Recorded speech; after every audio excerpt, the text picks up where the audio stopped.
Oke, berhadapan dengan cokro manggilingan, prinsip yang paling dasar menurut catatan saya adalah prinsip, ini juga saya ambil dari Ki Ageng Surya Mantaram, gelemi kahanan, menerima situasi.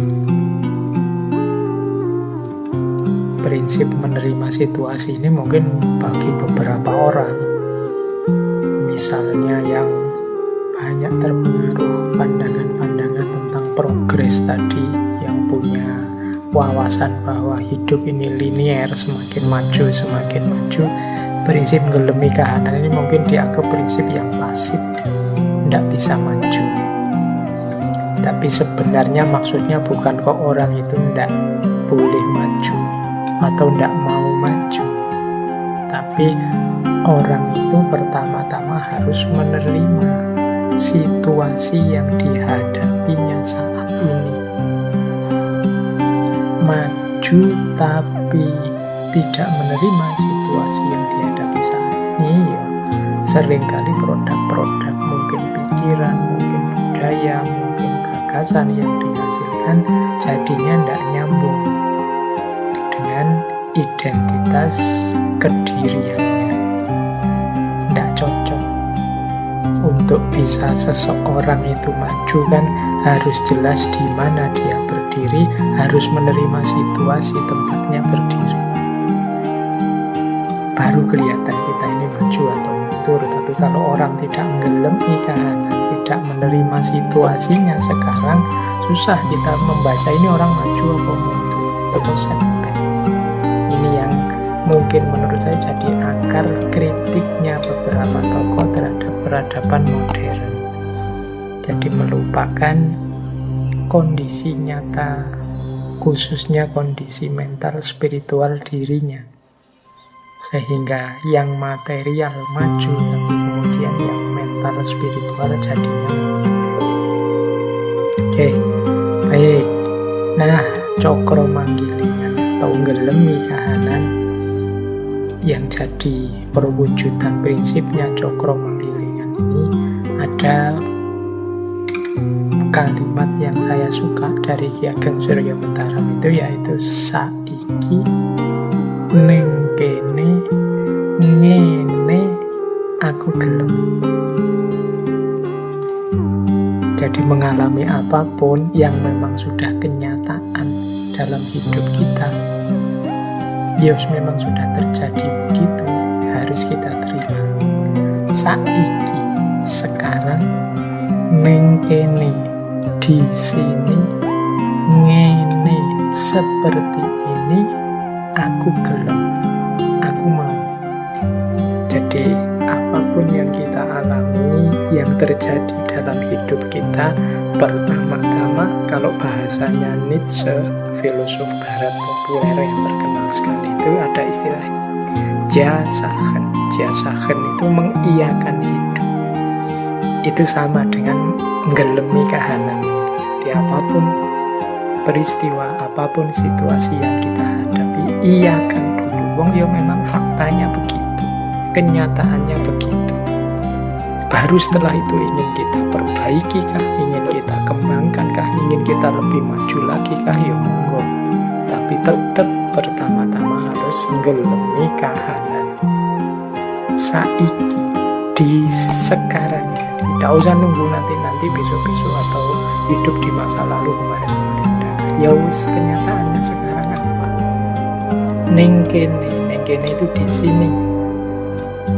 Jadi yo, kalau saiki itu waktu, ning kene itu ruang.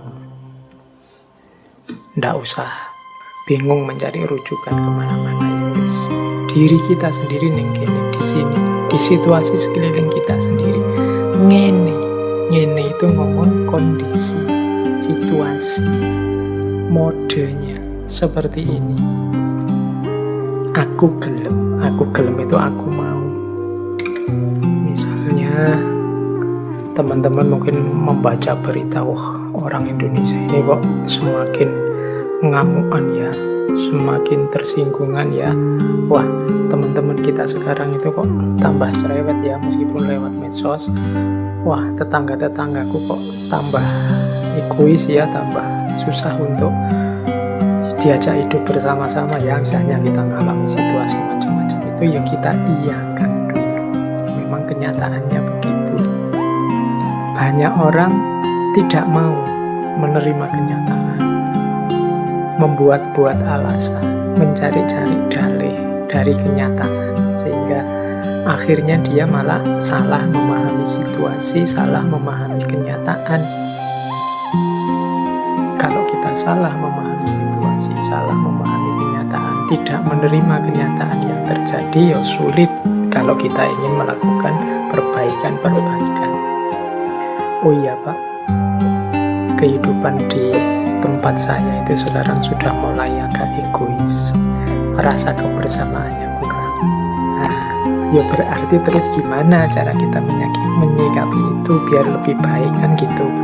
Tapi kalau sejak awal kita bikin dalih misalnya, oh enggak apa-apa itu kelihatannya saja enggak rukun, aslinya ya rukun kok. Kalau dulu ngobrolnya itu pakai nongkrong-nongkrong di luar bersama, sekarang pakai medsos banget. Kalau dulu temannya sedikit, hanya kiri kanan, sekarang temannya sedunia Pak. Jadi tiap hari itu medsosan, tiap hari twitteran, tiap hari IG-an. Jadi lebih luas Pak. Nggak bisa yang kayak gitu disebut nggak rukun.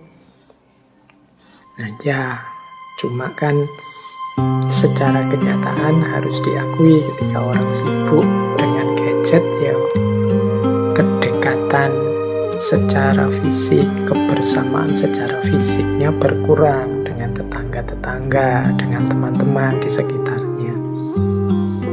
Nah ini diterima dulu, baru nanti dicarikan solusi, dicarikan perbaikan. Oh iya Pak, sekarang orang-orang itu gampang ngamuk, gampang marah, baperan Pak, mudah tersinggung sekarang. Kita salah ngomong sedikit bisa dilaporkan. Ya diterima saja, situasinya memang begitu. Setelah itulah terus solusinya gimana, nanti kan ada perbaikan.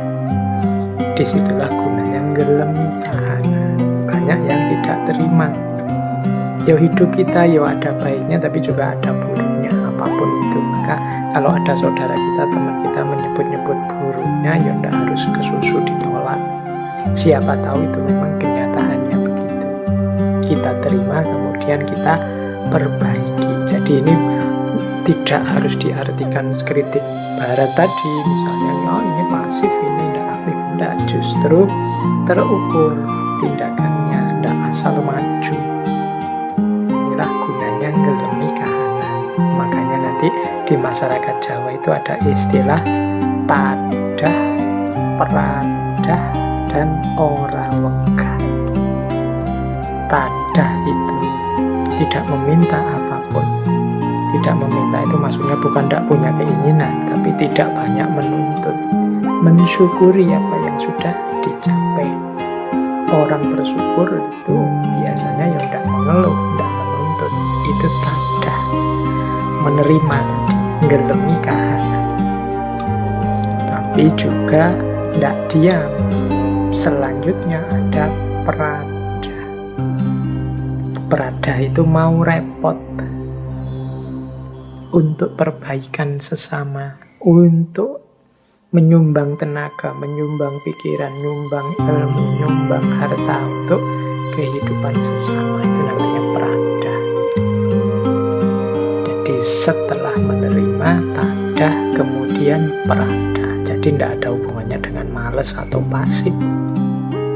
Justru dengan potensi yang sudah diakui, dimiliki saat ini, berusaha untuk melakukan yang terbaik, meskipun itu repot, meskipun itu capek, meskipun itu kehilangan. Itu namanya peradah. Jadi ikhlas memberi. Dan yang ketiga, ora wegah. Ora wegah itu tidak males, tidak segan, tidak enggan, tidak menunda-nunda, tidak milih-milih ketika akan melakukan kebaikan. Jadi tidak hanya rebahan, ngerti ribuan jutaan konsep kebaikan, ngerti ratusan hikmah kebijaksanaan, kalau tidak diterjemahkan dalam kehidupan nyata sehari-hari, kalau kita hanya wegah saja, males, menunda-nunda, menunggu-nunggu besok saja, nanti saja, atau milih yang enak-enak saja, itu juga namanya wegah. Belum disebut terpuji. Yang terpuji itu ya tadah, pradah, ora wegah.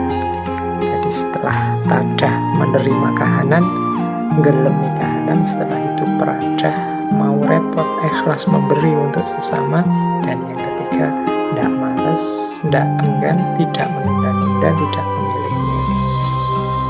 Saiki ning kene ngene aku gelem. Sekarang di sini seperti ini aku mau. Ini penerjemahan Cokro Manggilingan dalam kehidupan sehari-hari. Jadi kita terima situasi kita hari ini, kita bergerak dalam prada sehingga roda terus akan berputar.